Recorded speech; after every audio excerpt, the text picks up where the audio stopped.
Hello guys. Nami karon dire sa panimalay sa among amo. Among ginduan ang ilang taplin sa padero.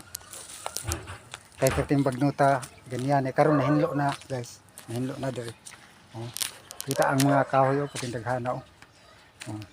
Daghang kayong kahoy among natapok. Hawa na kayo ang area dire sa panimalay sa among amo. Nasi mamo.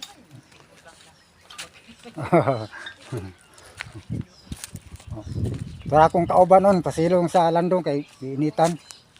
Init daw kayo. Kami doon ang naghinlo. Asa ma'am? Aw, tanggalon pa rin ma'am. Daddy, yung ani na lang ni siya.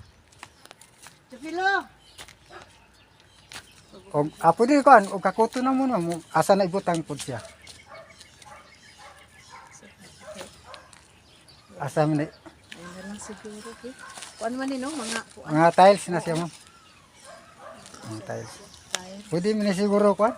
Ibalhin siguro dire dapling. Di ako ang ibutang sa. Diha ra ma'am. Ibalhin na siya ma'am. Tulungan na. Sige, among ibalhin sa ang tiles, guys. Kung sa ibutang lang siguro di ano.